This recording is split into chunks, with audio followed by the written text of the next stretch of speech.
Hi, hello, welcome back to my channel. My name is Ariel and I make videos about books.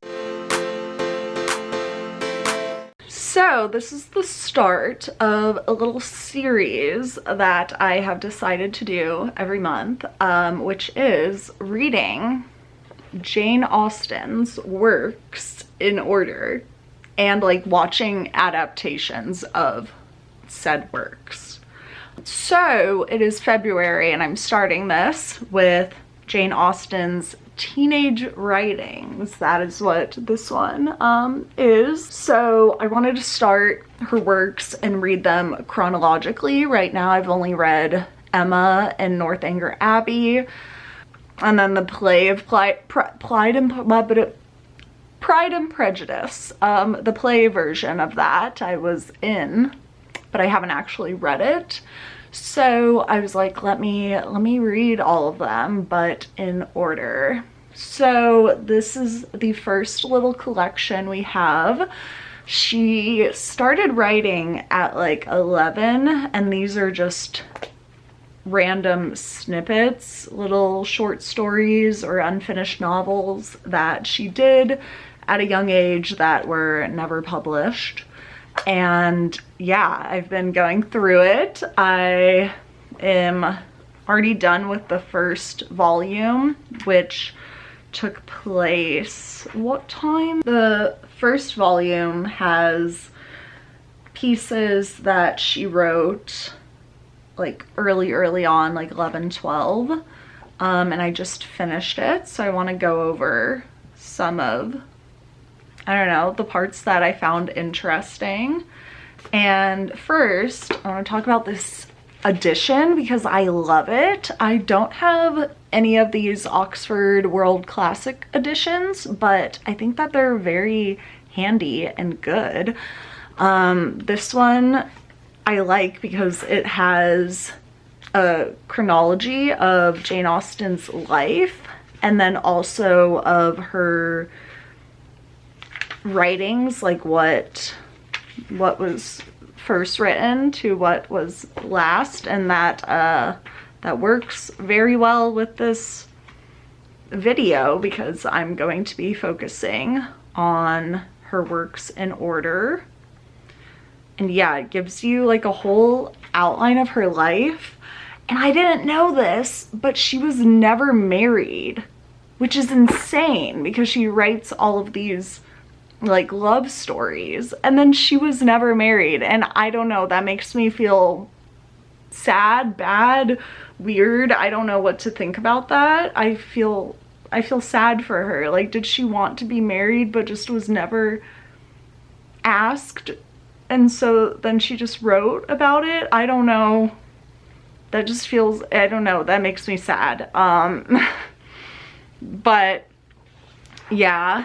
And then it has a little map of her life in England. And yeah, and then we get into the first volume of stories, and these are basically unfinished, very detached, very random stories. Like, it's literally, I was reading it and I was like, this is what you would find if you like opened one of my million notebooks and found just like a random scene that I've started writing because an idea popped into my head and then I just never touched it again because I was like, what was that? That was weird. And that's basically what this is, all combined into a book. So that's funny. I'm like, if Jane Austen was alive and could see that, would she be like, why are they reading this? This was absolute crap. Like, that's how she would react. But yeah, I have some thoughts. So we're gonna go through them. With the rest of this video, I'm gonna try to like say my thoughts as they come, but I have been in a making videos slump, I guess. And haven't wanted to pick up my camera, so we're catching up. So first thing I noticed was that her early works are very like no rules. Like she just fully kills off like 3 characters in this first story of Frederick and Elfrida. I literally wrote Jane Austen killing off characters, like no big deal, because she'll just be like, and then she was killed by this character, oops, and then that character got exiled because of it. The end. Which she's like 11 writing these, so she doesn't have any like concept of like, oh, that's not gonna get published, or like, oh, that's a little too intense for my Victorian readers, or any of that. Which is kind of cool. You get like a real inside look into how her mind is working. Yeah, I said she loved murder because she just was, murder was on her mind. Oh, she was also like, I love Jane Austen's humor and just like the banter and shade that she has in her writing sometimes, and it was nice to see that it was even there as a, you know, preteen writing this. So I highlighted this little quote and I said, ah, the shade. Because, okay, so this story in particular is about Frederick and Elfrida, and Elfrida like really liked Frederick and wanted to marry him, and Frederick was like, no. So this little quote I thought was funny. It says, she flew to Frederick and in a manner truly heroic spluttered out to him her intention of being married the next day. And then Frederick says, Dame Elfrida, you may be married tomorrow, but I won't. So she still had her humor. Her stories just like bounced around. Like there was no clear narrative structure to where it was going, but that's because, yeah, these were found in random journals. Like it was literally just her random creative stream of consciousness. What really points to it being unpublished early works is that when a scene got too boring, then Jane Austen just threw that scene away and started a new scene with a very shocking twist, which is very hard to read because you're like, what is happening? And it feels like reading a preteen's writing. And yeah, just her characters are so distinctive. I think that's a running trend with most of her works. Her characters are so memorable, and you can see that even in these beginning works. I really liked The Three Sisters. This is an unfinished novel, and I just loved these 3 characters. They felt very distinctive in my mind, and I don't know, I liked the little scenarios and attitudes of them. But yeah, I'm enjoying it so far. The next volume is, it has Love and Friendship, Leslie Castle, and then like a bunch of letters and scraps of writing. And I think Love and Friendship has been adapted into either a movie or a TV series. So I want to look that up and maybe watch it and compare it.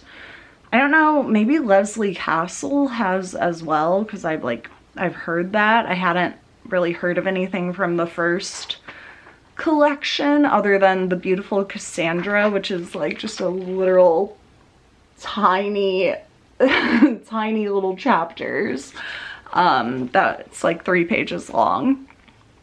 But yeah, I'm gonna look up if Love and Friendship is a thing and then watch that and let you know the differences between it. But yeah, I think this is a fun way to get started into Jane Austen. I don't think you should probably start reading her works chronologically if you haven't read anything else by her, because I could see how this could be jarring and confusing because it's a literal child's writing.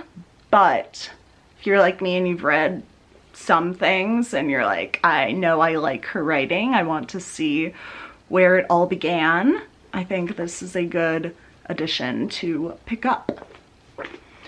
So yeah, I'm gonna continue to read, and I think I'll update you to the end of each story that I read, unlike what just happened now, where I randomly updated you on all of these detached pieces.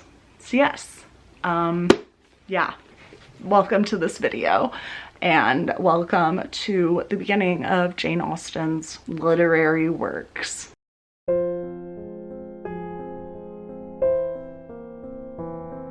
Okay, so this video is quickly turning into a shorter one. That's what I say now, but sometimes I ramble and then I have a bunch more footage to edit that I did not plan on. But as of now, this is going to be a very short video because I plan to watch the movie along with this, because I thought there was a movie for Love and Friendship, and then I looked up said movie and it's called Love and Friendship, but it's based on Lady Susan. So that idea is out the window. Lady Susan, I think, is a later work of hers, so it's not in this collection, so I will not be watching that. So that's weird. I don't know why they did that, but it confused my brain. But we're gonna keep going with this because, I mean, I'm planning for this to be a series and I want to document my experience with every Jane Austen writing that there is. So we're gonna continue with this. I just read Love and Friendship, actually, and not that impressed. I liked some of the other stories, like Three Sisters, a lot better. Love and Friendship just felt especially quick with the turns of what was happening, and very chaotic, but not in like a good way. There are still a little funny moments, but yeah, it's, I guess, supposed to be like a parody of gothic dramatic love stories, and it definitely succeeds in that respect, because there's like deaths happening left and right. She's getting married very quickly, falling in love, and then like making a best friend in a second of meeting her. So very dramatic, quick, abrupt events happening like that. But it was kind of, I don't know, hard to read. It wasn't gripping me. So now you're on to Leslie Castle. Don't know what this is about. I'm assuming kind of the same as the previous ones. There's kind of just like a theme of shocking events happening very quickly and revolving around love and marriage and friendship. Some would say revolving around love and friendship. So yeah, we're gonna read that. I'll let you know what I think. I'm almost at the end of this because it really was only like 200 pages. I only have like this much left, because then all of this is the appendix and like extra explanatory notes. So I'm not gonna read those because I've just been flipping to it when I really don't understand something. So yes, we're gonna keep going, and yeah, it's 209 pages and I'm at 97, so I'm hoping to finish this today. Hello, so I finished Leslie Castle, which was a short little, what is a novel called when it's written in letters? Epistolary? I don't know, but it was a novel in letters. A novel, it's an unfinished novel. It was like 20 pages, and yeah, I don't know, it was very similar to Love and Friendship. I don't think I like books that are written in letters. I don't think that's my jam. because it lacks like dialogue, so it doesn't read as easily, I think. But yeah, you can definitely tell she's like really honing her voice at this point, which is cool to see. But again, it's like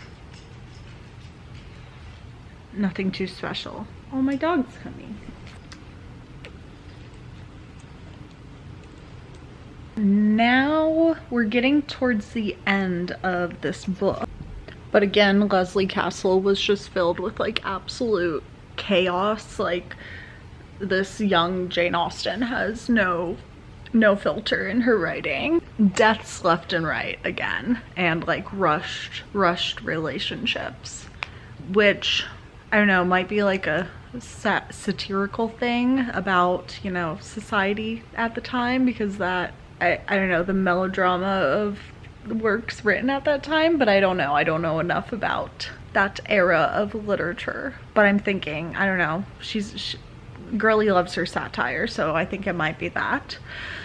Anyway, now I am on to this weird little section called The History of England, and I guess she wrote and drew these little pictures of different like prominent English figures and then wrote a little thing about them. And I started to read it, but I'm not very interested in, you know, English people, England royalty, I don't know. So I'm really just skimming this. But she has little like quips in there that, I don't know, it's funny. Like, I'm reading it as if I'm looking at her like history report. Like, this is like her history homework and I'm the teacher.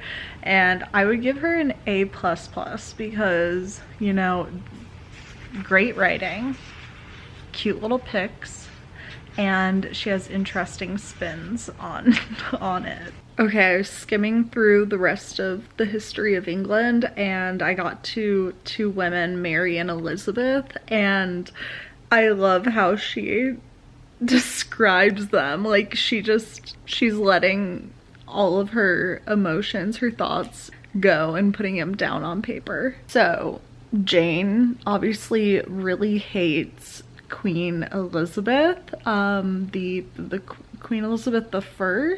I don't know, how many Queen Elizabeths were there? Because she's describing Mary and she already doesn't really like Mary because she's like, this woman had the good luck of being advanced to the throne of England in spite of the superior pretensions, merit, and beauty of her cousins, Mary, Queen of Scotland, and Jane Grey. So like, she already doesn't like Mary. But who does she not like more?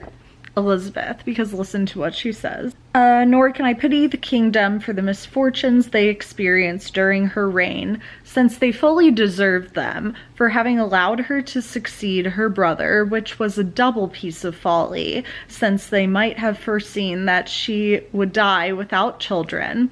She would be succeeded by that disgrace to humanity, that pest of society, Elizabeth. Like, Jane, go off. And then at the end of Mary's, then she says, she died without issue, and then the dreadful moment came in which the destroyer of all comfort, the deceitful betrayer of trust, reposed in her, and the murderess of her cousin succeeded to the throne. Holding nothing back. This was Jane's burn book of the rulers of England past. So yeah, but I think I'm almost done with this. Okay, I only have like 3 more people, so I'm gonna skim this, get done with it, and then on to the next. Okay, now I am on to just a collection of letters, different scrap pieces of letters that Jane wrote. And I realized that I have been reading this entirely wrong. There is a full like appendix of notes, explanatory notes in the back that I just was not referencing. But I don't know, it feels like a lot to like stop the story and then read the back, and I kind of just wanted to like get through each writing she had without any more explanatory notes, but I think in the future it would be fun to come back to this and read it and stop like every time that there's an asterisk and look at the explanatory notes and kind of get a deeper understanding of her early works, because right now I'm just basing it off of my little brain, and it would be nice to have some background, which they fully gave me, but I just did not utilize.